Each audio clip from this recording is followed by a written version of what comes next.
This is the story of a shepherd named George Hardy and the sheep on his farm. George lives in a caravan right there on the farm. He has given every single one of his sheep a name.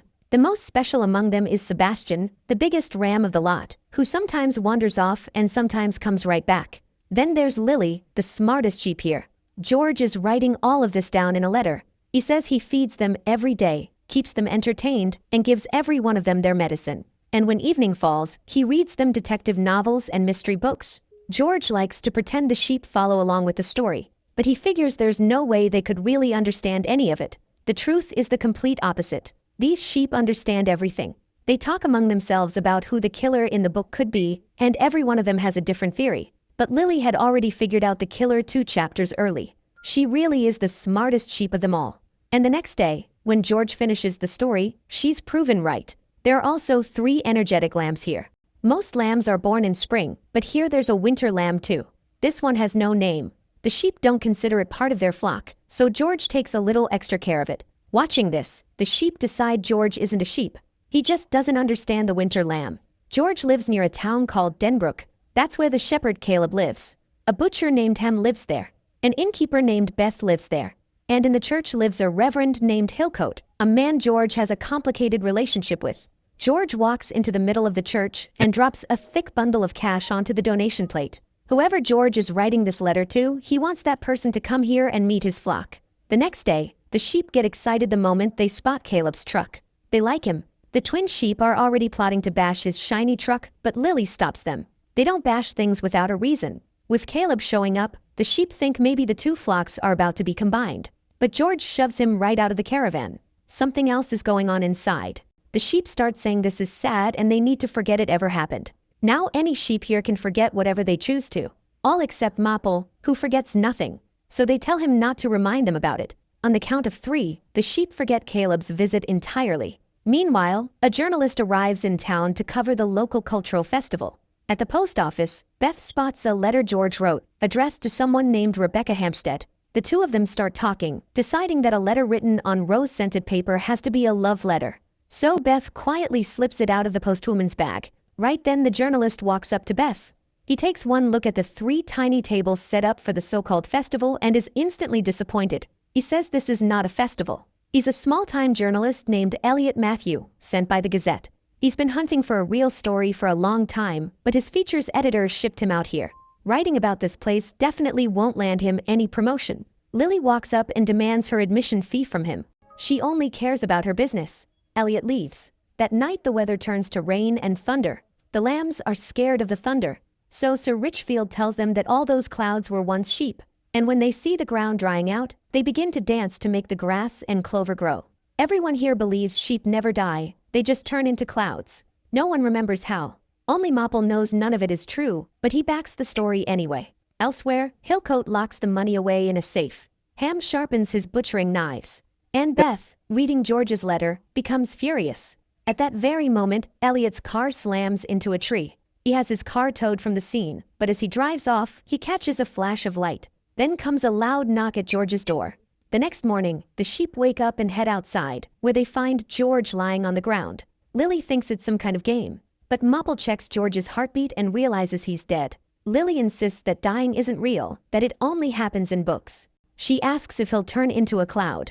Mapple tells her no, only sheep do that. Lily rests her head on George's hand. The rest of the flock gets the news too. Without George, what are they going to do? Lily says they have to forget George. Despite Mapple's protests, they all start to forget him on the count of 3. Just then Sebastian appears and says he would not let them forget his shepherd so easily. They will all remember him, because a friend should never be forgotten. George showed him justice once, and he deserves it in return. Sebastian tells them George raised them all only for their wool. And the sheep here don't even know why a sheep is raised for anything beyond wool. Right then a lamb steps forward with a question. Why was George murdered? In the nighttime stories, the dead are always murdered. The question lights a spark in Lily's mind too. Soon the police arrive, and Caleb is the one who found the body first. The butcher Hem shows up too and starts counting George's sheep. Lily is puzzled. Why would George have walked out into the rain without his hat and raincoat? Then she spots 2 glasses of drinks inside the caravan, which means someone else had been there with him. The reporter Elliot arrives as well. He snaps photos of George, but Officer Tim tells him it was a heart attack, not much of a story for him. Tim had already looked underneath and around the caravan, but after Elliot points it out, he checks inside the caravan too. Tim has never faced a case like this in his life. It's Elliot who raises the question of why George would walk outside during a heart attack. He's also spotted the 2 glasses of drinks here, but Tim keeps sticking to the heart attack. He says George Hardy was not murdered. Lily, though, says it's a murder.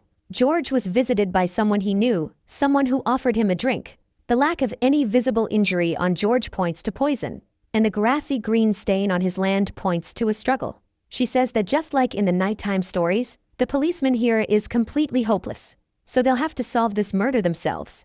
Hearing that, Sebastian starts laughing. He says they're sheep, they're not smart enough to solve this. He tells Lily that she may be the smartest sheep in the world, but where in the world has she ever actually been? She's never left this farm, so she should leave this murder case to the humans. But Lily puts everyone to work hunting for clues. She asks if anyone saw someone here. The winter lamb says it saw George's ghost. Because of the dark it couldn't see clearly, but it smelled like George. Right then the church bells ring. The bells are ringing for a town gathering. It's about George, so the sheep should go there too. But Sebastian says their hooves have never touched anything but grass. They've never left this place. And that's exactly what happens. The moment Lily and Mopple see the road, they freeze in fear. They can't even work up the courage to step onto it. Lily actually lies down. But then she watches a chicken cross the road without a care. So Lily and Mopple press up against each other and cross the road together. Lily was confident about solving the case. The way she saw it, this would all play out just like the nighttime stories. They reach the town. There, Officer Tim says he is not allowed to comment on the poisoning, and the moment they hear that, everyone understands George was murdered. He was poisoned by something called taxine, found in the berries of the yew tree, which is right here. Just then a car pulls up and out steps a beautiful young woman. Tim is smitten the second he sees her. But right after, George's lawyer Lydia arrives too. And this young woman is George's daughter, Rebecca Hampstead. Tim had called the number found at the bottom of George's will to bring Lydia here. But Tim never actually read the will himself. Lydia says she'll do a reading of the will later this afternoon. She just needs to make sure Reverend Hillcoat, Caleb, Beth, Ham, Rebecca, and Tim are all present, as they're named in the will. Lydia says Rebecca lives in America, and yet she's here in Denbrook on the very day her father died, meaning she was already in the country the night George was killed. Lydia takes one look at Tim's state and realizes this is his first murder case. The sheep make it to the will reading too. Inside the room, Tim asks Rebecca whether she could have arrived only today, or whether she was already in the country last night when George was murdered. Rebecca says she arrived in the country yesterday at 7 p.m., but she had never come to Denbrook before today. The sheep notice that there's a smile on Rebecca's face, but fear in her eyes. Rebecca starts to cry, saying she was supposed to meet him today. Meanwhile, Mopple's gaze lands on a carrot through another window, and he gets himself stuck trying to reach it and eat it. Inside, Rebecca reveals she also has a twin brother she's never met, but he lives in South Africa. Right then Lydia comes over and throws Elliot out, telling him he has no business here and to get out. On a drying pillow at the inn, there's a green stain. Lydia has also called George's son Peter to join the reading.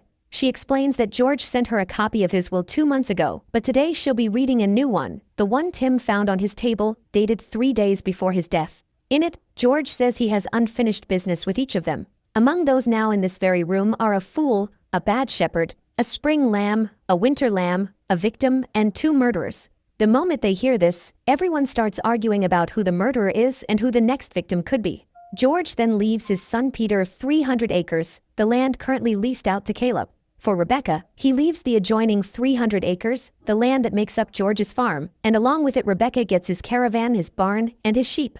In the previous will, Hardy had donated his remaining assets to an animal charity. But in this will, he leaves the rest of his assets to Rebecca as well. Those are 3 bags of fertilizer and $30 million. 2 years ago, George created a remedy for a sheep disease known as ORF, and he sold the patent to a large agricultural corporation for $30 million. Right then Mopple, freeing himself, knocks down a whole pile of things. Tim steps out to see where the noise came from. With his eyes covered, Mopple rams straight into him and bursts into the inn. He smashes into everything, creating total chaos. In the middle of it, Tim spots George's letter in Beth's possession. Mopple crashes into a window. They feed him and push him back outside. Here Caleb says these sheep need a shepherd, especially that big wild ram George brought back from the carnival.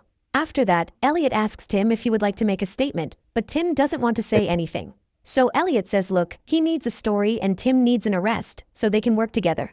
Last night, while his car was being towed, he saw a flashlight around 9 p.m. near George's field. And the coroner said the same thing, that George died sometime between 8 and 11. The two of them agree to work together. The sheep ask Lily why she hasn't solved the mystery yet. She solves them in the nighttime stories right away. Lily says the real world is different from books. Right then their gaze falls on Rebecca, who's searching for something out there with a flashlight.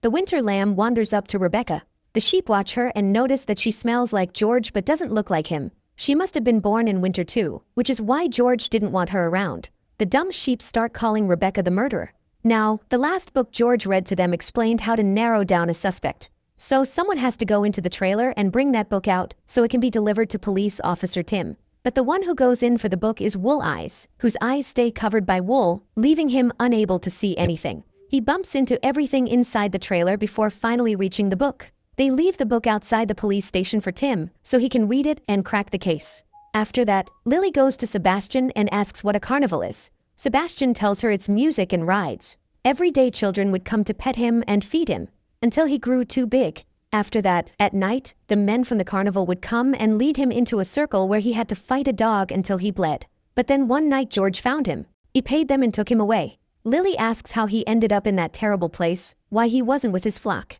Sebastian tells her he's a winter lamb too. And sooner or later, a winter lamb wants to leave. The next day, Tim watches the sheep standing outside his window. He says every time something interesting happens with this case, there they are. But Elliot thinks he's lost his mind. Then Tim shows off his progress. He's made a chart. With it he'll figure out which of the 5 suspects had the means, the motive, and the opportunity. Means meaning the yew tree, which is all around the church. But the clearest motive, the money, belongs only to Rebecca. Now he has to find out who had all 3 of these things, and that person will be the real killer. Tim learned all of this from reading that book. He starts questioning everyone. Ham thinks the murderer has to be whoever is in George's will, because George himself was a vegetarian. So Tim asks Beth about the letter, but Beth says it was the Postal Service's mistake. Then Tim asks Caleb why he went to George's farm that morning. Caleb explains that George had canceled his lease, so he was bringing him a proposal to reconsider. He says Tim has read the will. According to it, he's the bad shepherd. After that, Tim asks Hillcoat about George's donation. Hillcoat explains that George came to him a while ago and told him about the church putting his children up for adoption. But as soon as he got back on his feet, he started searching for them. The church wouldn't tell him where they were, due to strict policy. So Hillcoat asked him for money to hand over that information, because the church is in dire need of repair. Hillcoat says Caleb is the bad shepherd, not him. Tim asks Rebecca where she was between 8 and 11 p.m. on the night of the murder. Her answer is that she was at the hotel near the airport, watching TV. Then Tim calls Rebecca by her real name, Chastity Cramps. Rebecca had changed her name. Running a background check on her, Tim learned that she was once associated with a known criminal and even shared a bank account with him. Rebecca says it was 3 years ago, and she didn't know he was a criminal. Tim asks if she's ever been near the yew tree. Rebecca clearly says no. Tim asks what about George's farm. Rebecca denies that too. Meanwhile, Lily is deep in thought. The other sheep tell her to stop thinking so hard. Rebecca did it. But then the winter lamb comes over and says no, she's good, she smells just like George. Now Lily takes note of what the winter lamb said, that Rebecca smells just like George. And the sheep named Cloud had said the same thing yesterday, after spotting Rebecca way out in the field. But how could she have smelled her from that far away, unless Rebecca had been here before? And Cloud isn't telling them everything. So Cloud shows them Rebecca's bangle, the one Cloud loved so much because it has no end. She explains that Rebecca was here on the night of the murder, and that when she stroked Cloud's wool, the bangle slipped off. So Lily accepts it too. Rebecca did it. She lied and told the policeman she'd never been here. But she was here yesterday, and on the night of the murder as well. Sebastian says they've all hated her from the start, just because she happened to be born in winter. Sebastian was certain she didn't do it. He looked into her eyes. Sebastian gets angry and walks off. So Lily goes to Tim. Mopple grabs his cap and carries it off. Tim chases after them and runs straight to that bangle out on the farm. He takes it to Rebecca, saying it matches the one on her other wrist, and that he found it in George's meadow, the place she said she'd never been. He had a warrant to search Rebecca's room. And there, beneath a pair of shoes, he finds the berries of the yew tree. Tim arrests Rebecca. Tim takes her to the police station and questions her. Rebecca says she's ready to tell him everything. She admits she was on his property the day of George's murder. George had sent her a letter telling her he'd been searching for her for the past 20 years. He'd also sent her a copy of the will, but this was the will without the money. George wanted Rebecca to come and meet him, so Rebecca came to see him. The two of them talked about the sheep, and he told her how he'd named every one of them, and that he wanted Rebecca there to take care of them. But afterward, Rebecca had been forced to tell all those lies out of desperation, because if she told the truth, she'd be walking right into a trap. But Tim doesn't believe a word of it. The next morning, Rebecca will be taken to the county court and officially charged with murder. After that, Lydia comes to Tim and tells him that apparently George picked the wrong lamb. Peter has agreed to sell his sheep and land to Caleb, because now everything of Lily's will become Peter's too. So they'll handle the paperwork tomorrow. Lily hears all of this. She goes quiet and watches Rebecca. A doubt creeps into Lily's mind too. Then Mopple points out that Caleb's meadow is on the other side of the fence. Why don't they go over and meet their new flock? But when they go over there, Caleb's sheep appear. Their faces so dark you can't even see them. They were French sheep. Lily says Caleb will be their new shepherd. Then one sheep steps forward and says run. The barking of Caleb's dogs rings out, and Caleb's sheep vanish. So instead of heading out, Lily and Mopple wander by mistake deeper inside, into Caleb's barn. In here are large cardboard boxes labeled Denbrook Meats. Caleb and Ham have started a meat business together. Right then the dogs show up. Mopple and Lily run for their lives. The dogs chase after them, and just then Sebastian arrives to save them. He fights the dogs. The dogs flee, but in the fight, Sebastian is badly injured too. He can't get up. Lily doesn't understand. Mopple says he's dying. And seeing all of this, Lily realizes the story about turning into a cloud is a lie. In his final moments, the dying Sebastian sees George. Then, spotting Caleb approaching, Mopple gets Lily out of there. The two of them rouse the others and tell them to come on, follow us. But seeing the road, the rest of the sheep stop. Lily tells them Sebastian is dead, and if they don't leave tonight, they'll all die too. Caleb turns sheep into food, so the rest of the sheep say stop saying awful things. They choose to forget what Lily said. Despite Lily's protests, they forget all of it. They all head back into the meadow. So Lily asks Mopple, tonight wasn't the first time I saw a sheep die, was it? Mopple says that yes, he remembers all the bad things. But he remembers good things too, like his mother's face and all his old friends. And she will remember Sebastian. He knows this hurts, but if she forgets, she can't save the others. And it's their memory that keeps the ones we love alive. Lily was just about to go to the caravan and forget everything when she sees George sitting right there in front of her. Lily asks if he's really here. George says yes, he is, because she didn't forget him. He says Caleb isn't going to do anything to his flock because she's going to save them. If she figures out who really did it, Rebecca will get the flock and they'll all be safe. But Lily wonders how she's supposed to figure that out. And right then she remembers the grassy green stain on Hardy's hand. And everything becomes clear. Lily now knows who did it. She knows it wasn't a grass stain. Right then the winter lamb comes to help them too, the one who had never forgotten anything. Lily has it dip one leg in yellow paint first, then the other in blue paint. After that, the winter lamb goes to the police station. Rebecca watches all of this. The winter lamb draws some lines. Lily is guiding it. The next morning, Tim comes and sees all of it. Rebecca tells him a lamb did it, and the lamb was taking orders from another sheep. So Tim sees that they'd drawn two lines connected to George. On one side was Rebecca, and on the other, green in the middle of yellow. But Tim can't make sense of it, and as he wipes it away, his own hand turns green from the yellow and blue mixing together. After that, more police officers arrive to take Rebecca to the county court. Tim hands Rebecca over to them, but right after signing the form, Tim's eyes land on the winter lamb. Its legs were covered in paint, and right there, things become clear to him too. He stopped Rebecca from leaving. He said she didn't do it. He understood it too, who killed George. From the moment Rebecca arrived in Denbrook, she was the prime suspect, because she lied about being at George's farm. And this is exactly what the killer was counting on. The real killer is Peter. Just as George sent a copy of his will to Rebecca, he must have sent one to her brother too. And he probably found out about the 30 million. After that, he decided to get his hands on it. But if a murder victim leaves you a fortune in his will, then you become the prime suspect. But if he leaves it to your sister and she goes down for a crime, the money automatically goes to the next of kin. And Peter is the one who, just like Rebecca, has changed his name. He is Elliot Matthews, the one the winter lamb mistook for George's ghost. Elliot has been living in this country for some time now. And George told him that Rebecca was coming to visit. That gave Elliot the perfect opportunity. And he came here in the name of the festival, then made a show of leaving town, but an accident brought him back. And later that night, after Rebecca left, he goes to George and poisons his drink and plants the new will. But George was stronger. A struggle broke out between them, but then George dies. Elliot was the one who stepped out of the will reading to take a phone call.